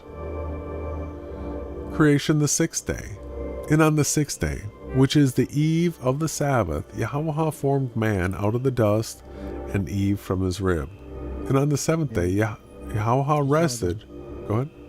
I wanted to point out the poeticness of that. On the sixth day, which is the eve of the Sabbath, Yahawah formed man out of the dust, and Eve from his rib on the eve of the Sabbath. And on the seventh day Yahawah rested from his labors, and it was called Sabbath. You want to take over at the creation of Adam? Sure. Let me see if I got that there. Yeah, that's where we're gonna get topic sensitive. We're gonna get detailed stuff that's been stripped out, ripped out of the scriptures. Okay, this is stuff that you're going to get only from the book of the Cave of Treasures. It says, now the formation of Adam took place in this wise. On the sixth day, which is the eve of the Sabbath, at the first hour of the day, when quietness was reigning over the earth, all the ranks of the angels and of the hosts of heaven, Yahawah said, come, let us make man in our image, and according to our likeness. And this hour that we're getting is the Father and the Son. Now by this word us, he maketh known concerning the glorious persons. Again, this is the Father and the Son, and the Heavenly Father's Spirit, which is the Holy Heavenly Spirit. And when the angels heard this utterance, they fell into a state of fear and trembling, and they said to one another, a mighty miracle will be made manifest unto us this day. That is to say, the likeness of our Elohim, our Maker. And they saw the right hand of Yahawah opened out flat, and stretched out over the whole flat world, and all of the creatures were collected into the palm of his right hand. And he saw that he took from the whole mass of the earth 1 grain of dust, and from the whole nature of water 1 drop. And again, when you hear the constantly referenced by David, from the dust of the earth I was made, and for the dust of the earth I shall return, we're getting the literal first teaching of that, where that took place. And it says here, and from the air which is above 1 puff of wind, and from the whole nature of fire a little of its heat and warmth. And the angels saw that when these 4 or inert materials were placed in the palm of his right hand, that is to say cold, heat, and dryness and moisture, Yahawah formed Adam. Now, for what reason did Elohim make Adam out of these four materials, unless it were to show that everything which is in the world should be in subordination to him through them? This is so key. You know, you have modern day witchcraft that tries to occult everything that is Yahawah and Yahawashai. Like, they're the flaming ones, right? Although if you've ever seen a putrid, timid reptile type being, that's what Azazel and his crew look like. Yahawah is the one with the flames, and Yahawashai. So what we're getting here is that a little bit of everything in the reality that we're in was taken, and Adam was created out of it so that he could be king and ruler of it all. Is everybody with me? I'll continue. And he took a grain from the earth in order that everything in nature which is formed of the earth should be subject unto him, and a drop of water in order that everything which is in the seas and rivers should be his, and a puff of air so that all kinds of creatures which fly in the air might be given unto him, and the heat of the fire so that all that belongs that are fiery in nature and celestial hosts might be his helpers. We're talking about Adam, the son of Yahawah. And Yahawah formed Adam out of his holy hands and in his own image and likeness. And when the angels saw Adam's glorious appearance, they were greatly moved by the beauty thereof. For they saw the image of his face burning with glorious splendor like the orb of the sun. Okay, who is it in the scriptures that has a face like the sun? It's Yahawashai, which means Yahawah's salvation, and Adam, right? And Moses. And the light of his eyes were like the light of the sun. And Noah also too had these same features. And the image of his body was likened unto sparkling crystal. I mean, wow. We don't have textures like this on our body now, but this was the first heavenly eternal body that was created. And when he rose at full length and stood upright in the center of the earth, right? That's in Jerusalem. And he planted his 2 feet on that spot wherein the set of the cross was set up, the Redeemer. And Adam was created in Jerusalem. There he was arrayed in his apparel of sovereignty, and there was the crown of glory set upon his head. So when we talk about where the beginning and where the end is, Christ said you must go back to the beginning. Here it is. And there was he made king and priest and prophet. Okay, listen. I want people to drill in on this. I want you to focus with me here. Adam was created with 3 parts to his title. This is Adam's name. He was called Adam the king. He was called Adam the priest. And he was called Adam the prophet. These are his 3-part nature. It's not a triune trinity blasphemy. This is one character. His name is Adam. He was a king, priest, and prophet. There did Yahawah make him to sit upon an honorable throne. Now we get Adam sitting beside Yahawah on a throne. And there did Yahawah give him dominion over all creatures and things, and all the wild beasts, and all the cattle, and the feathered fowl were gathered together, and they passed before the son of Yahawah, Adam, as he assigned them names. Remember, everything that was created through Yahawashai, Adam. And they bowed their heads before him. And every time in nature, everything in nature worshipped Adam and submitted themselves unto him. And the angels and all the hosts of heaven heard the voice of Yahawah saying unto Adam, Behold, I have made thee king, priest, and prophet, and Lord, master, and head. Who is the head of the church? That's Yahawashai, and governor of everything which hath been made and created. And they shall be in subjection unto thee, and they shall be thine.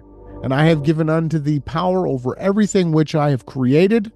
And when the angels heard this speech, they all bowed the knee and worshipped unto him. And, you know, why was this taken out of the 66 book canon?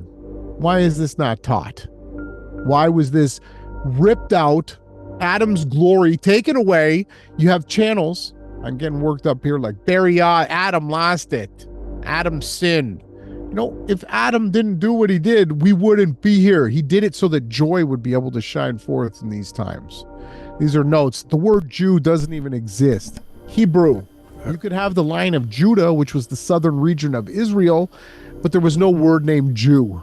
Okay. Did you want to say something, Jason? If you look in those notes, it does talk about Bar Habras says that Adam was created on a Friday of the first week of Nisan, April, the first month, first year of the world. You want to talk about that at all? Yeah, so what that's telling us is that Adam's birth and death all took place on the 14th of Nisan.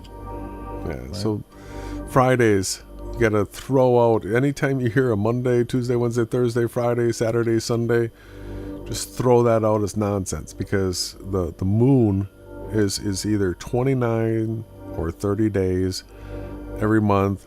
And so a 7-day week, that only comes to 28, which means that it's going to change named day of the week, the Sabbath, every single month. So you got to throw out those name days. But yeah, it's referencing Adam being created, right, in the first week of Nisan, or April. Well, it was it's actually not really April. It was the day before Sabbath. On the eve of the Sabbath. When we started, it said Adam was created on the eve of Sabbath, and Eve was taken from his rib on that same day. It's also the day that he died. And when the prince of the lower order of the angels, again, we get people that are out here saying that Azazel, they call Satan or the devil. That's not his name. His name is Azazel. When the prince of the lower, he is the prince of the lower. Adam is the rightful ruler and king over creation, not Azazel. And the angels saw what great majesty had been given unto Adam. Jealousy was born. And he did not wish to worship him. And he said unto his hosts, Ye shall not worship him, and ye shall not praise him with the other angels. It is meet that ye should worship me, because I am fire and spirit, and not that I should worship a thing of dust, which hath been fashioned of fine dust. And the rebel, meditating these things, would not render obedience unto Yahawah, and of his own free will he asserted his independence and separated himself from Yahawah. But he was swept away out of heaven and fell. And the fall of himself and all of his company from heaven took place on the 6th day. Interestingly, parabolically, we are in or leading into the 6th day right now, when Satan is to be thrown down, Azazel to be thrown down, and all of the Satans, which means the adversaries of Yahawah. And in the 2nd hour of that day, and the apparel of his glorious state was stripped off of all of them. And his name was called Azazel, or Satanana, Satana, because he turned aside from the right way, and because he was cast out from heaven, because he lost the apparel of his glory. And behold, from that time until the present day, he and all of his hosts have been stripped of their apparel, and they go naked and above horrible faces. And when Satana was cast out from heaven, Adam was raised up so that he might ascend unto paradise in a chariot of fire. And the angels went before him singing praises, and the seraphim ascribed holinesses unto him. And the cherubim ascribed blessings. And amid cries of joy and praises, Adam went into paradise. And as soon as Adam entered into paradise, he was commanded to not eat thereof of this tree. And his entrance into heaven took place the 3rd hour on the eve of Sabbath, not Friday, the day before Sabbath, which is the 7th day of the week, and it would be the 8th day of the month, and the 15th month, so on and so forth. So this is when the law was created. When he was told, do not eat from this tree, that was your first rule, your first law, and Adam ate of it, and he then had to become the fruit of the tree as Christ, right? So now we're getting more notes that talk about different numbers and different counts, and then we get different symbols and signs. If you will put the link to this in a description box below, and you can read and read these extra notes. It goes into more depth. The making of Eve. And Yahawah cast sleep upon Adam, and he slept. And Yahawah took a rib from the loins on the right side of Adam, and he made Hawah. So the name Hawah is the creator's name, and Eve had the same name because she was a creator. She has the Hawa in her name. And from it, and when Adam woke up, he saw Eve and rejoiced in her greatly. And Adam and Eve were in paradise and clothed with glory and shining with a praise for 3 hours. Now this paradise was situated on a high range of hills. So you get the mythology talking about Mount Olympus, but they're just stealing it from this. And it was 30 spans according to the measurement of the Spirit, higher than all of the high mountains, and it surrounded the whole earth. I'll skip this note. I'll read one more, and then I'll send it back to you, Jason. The symbolism of Eden. Now, Eden is a holy church, and a church is the compassion of Yahawah, which he was about to extend to the children of men. For Yahawah, accordance to his foreknowledge, knew that Azazel had devised against Adam, and therefore he set Adam beforehand in the bosom of his compassion. Even as the blessed David singeth concerning him in the Psalms, saying, Lord, thou hast been an abiding place for us throughout all generations. And what he's saying here is for me, back to Adam. Thank you for protecting me. That is to say, thou hast made us to have our abiding place in thy compassion. And when entering Yahawah on behalf of the redemption of the children of men, when entering in, this is Yahawashai, remember thy church which thou didst acquire in the olden times. That is to say, remember thy compassion, which thou art about to spread over our race. Eden is the holy church and the paradise for all the holy children of men. And because Adam was a priest and a king and a prophet, Yahawah brought him into paradise that he might minister in Eden. Even as the blessed man Moses testified concerning him, saying that he might serve Yahawah by means of priestly ministration with praise, and that he might keep the commandment which had been entrusted to him by the compassion of the Elohim of Elohims. And Yahawah made Adam and Eve to dwell in paradise. True is this word, and it proclaimeth the truth, that the tree of life which was in the midst of paradise prefigured the Redeemer's cross, which is the veritable tree of life, and this it was thus fixed in the middle of the earth. So the tree that Adam ate of was the crucifixion torture stake that Christ then was nailed to, becoming the fruit of the tree. Does everybody understand? Jason, you want to take over? It's Satan's attack on Adam and Eve.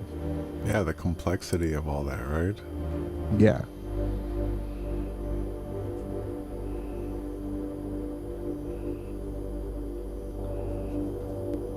Satan's attack on Adam and Eve.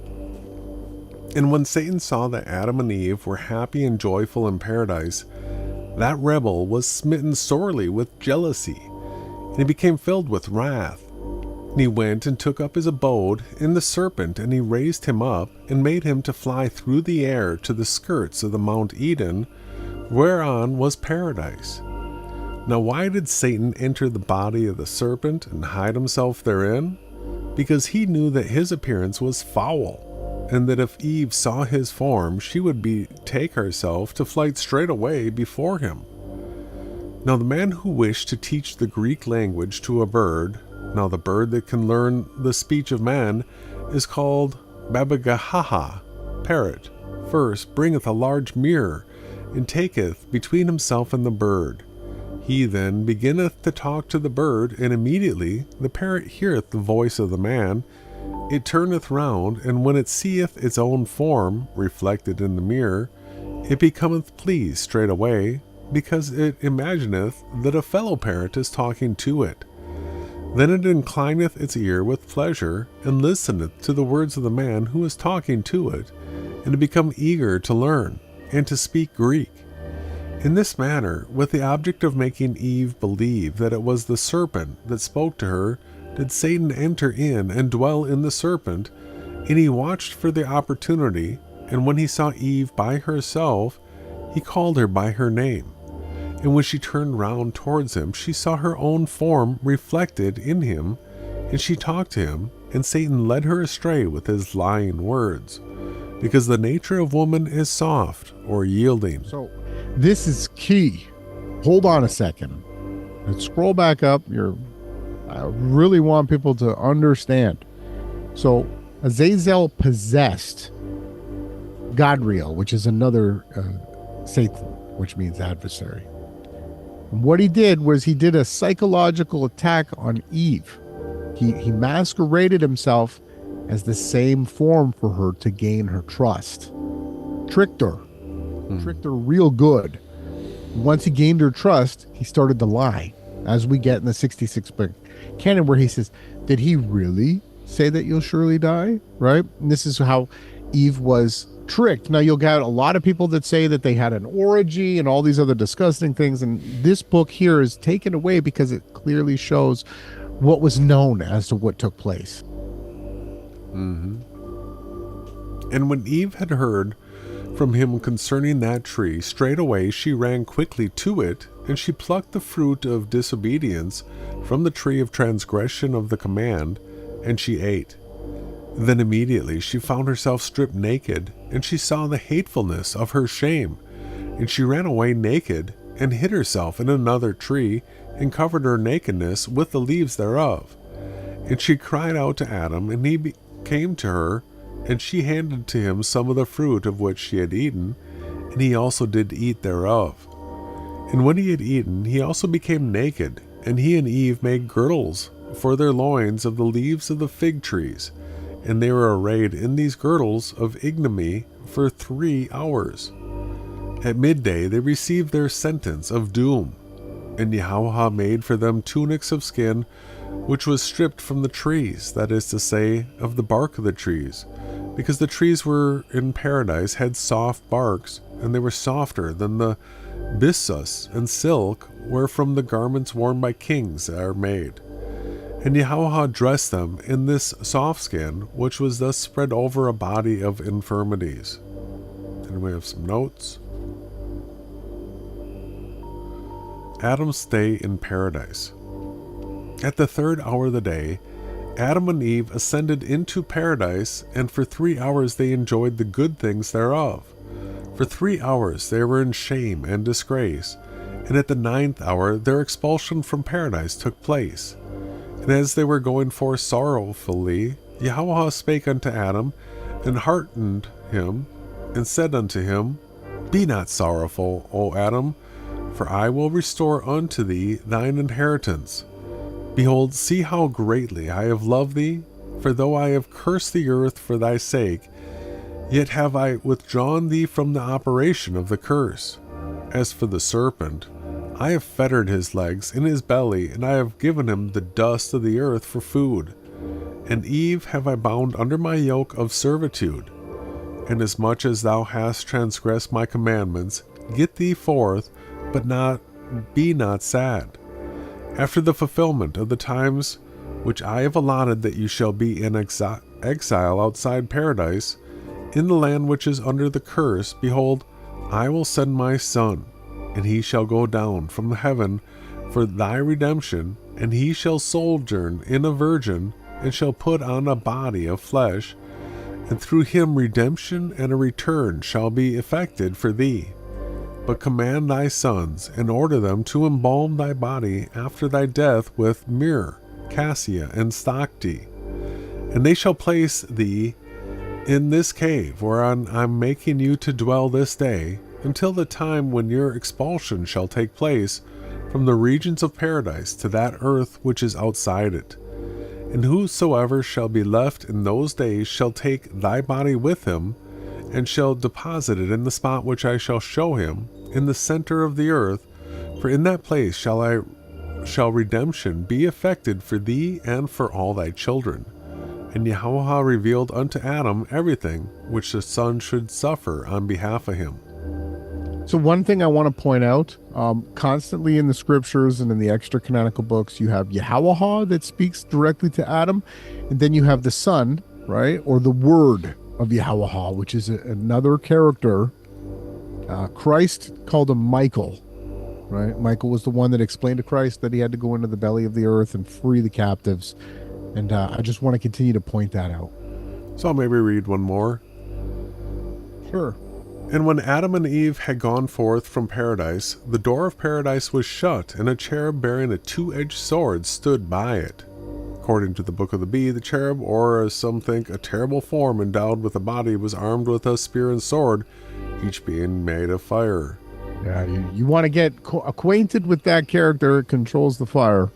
And Adam and Eve went down in of spirit over the mountains of paradise, and they found a cave in the top of the mountain, and they entered and hid themselves therein. Yeah, I think... Oh, there's more. All right, I'll keep going a little bit. Now, Adam and Eve were virgins, and Adam wished to know Eve, his wife. And Adam took from the skirts of the mountain of paradise gold and myrrh and frankincense, and he placed them in the cave, and he blessed the cave and consecrated it that it might be the house of prayer for himself and his sons. And he called the cave Merath Gazi, or Cave of Treasures. So we could probably stop there for this week. Or no, you can keep going, I guess. I just want to point out again that so Adam wanted to have children. Right? And the first thing that he did is he went and prepared gold, myrrh, and frankincense, which you find throughout the scriptures. That's what all the priests, that's what all the kings, that's all the anointing, Yahawashai, they had the 3 items that were brought to them. Again, I want to point out this is the first time we hear about the gold, the myrrh, and the frankincense, and it has to do with Adam and asking for, he had a covenant created. So here we get the twins coming up. So Adam and Eve went down from that holy mountain of Eden to the slopes which were below it, and there Adam knew Eve, his wife. A marginal note in the manuscript says that Adam knew Eve 30 years after they went forth from paradise. And Eve conceived and brought forth Cain and Lahuda, his sister. Stop. I'm sorry. This again is the refutation and the debunking of the Gnosticistic, demonically inspired stuff that channels like Zen Garcia and all these other serpent seed where there was some orgy, and most importantly, the whole way that Cain's offering was denied was because he wanted to marry his own twin sister. Okay, this is something that we're not getting. What people think that it was Cain and Abel that were twins, right? That's what people think, because this is the reason they took scriptures away, so that they could confuse the people and create doubts. That's what Azazel's been doing since the beginning of time. But I want to point out, Cain and his twin sister were born first. Uh-oh. Here we go. And it also matches Azazel saying that I was created first. And why am I going to worship this one? Yeah, so we've got Cain and his twin sister Lahuda with him, and Eve conceived again, and she brought forth Abihail, which is Abel, and Calamath, his sister, with him. So then we have the Book of the Bee making Calamath, the twin sister of Cain, and Lahuda, the twin sister of Abel. And then we have, so flip it around. But basically, the gist of it is each boy had a twin sister. Now when Adam heard these words, which were exceedingly displeasing unto him, he said, It will be a transgression of the commandment for thee to take to wife thy sister, who was born with thee. Nevertheless, take ye to yourself fruits of trees, and the young of sheep, and get ye up to the top of this holy mountain. Then go ye into the cave of treasures, and offer ye up your offerings, and make your prayers, and then ye shall consort with your wives. And it came to pass that when Adam, the first priest, and Cain and Abel his sons were going up to the top of the mountain, Satan entered into Cain, and persuaded him to kill Abel his brother, because of Lahuda, and because his offering was rejected, and was not accepted before Yahawah, whilst the offering of Abel was accepted. Cain's jealousy of his brother Abel was increased. And when they came down to the plain, Cain rose up against his brother Abel, and he killed him with a blow from a stone of flint. Then straightway Cain received the doom of death, instead of curses, and he became a fugitive and a wanderer all the days of his life. And Yahawah drove him forth into exile in a certain part of the forest of Nodal, and Cain took to wife his twin sister, and made the place of his abode there. Wow. So that was a good part one, the reading of the book of the Cave of Treasures. We started from creation. We know what happened. Azazel didn't want to worship. They're calling him Satana. Didn't want to worship Adam. Now we've got the first murder. Cain. He murdered Abel because Cain wanted his own twin sister. Mm-hmm. This has been stripped out because it makes it confusing in the Bible, right? It gets mocked. Oh, his vegetables weren't good enough. All right, that's what they say, but people don't understand the context here is that Cain wanted to have his own twin sister, Azazel or Satana, entered him and said that your sister is much more beautiful. So there's the conflict of Adam and Eve and Satan or Azazel. There's different books that we can go into after this one. The book of Adam and Eve. Yeah, without this text, people just hear about Adam and Eve, and then they hear about Cain and Abel, and they hear that Cain killed Abel, and then people are lost as to how humans. That's right. We're able to procreate and exist after that, right? Yeah, they think it's over now. They mock it again, right? Yeah. That's not the case. That's not how it went down. Well, this is great. Yeah. Yeah. Love this text. I'm glad we're getting it republished again. It'd take a couple more nights to probably finish this, but it's fun. Yeah, all these extra details, the way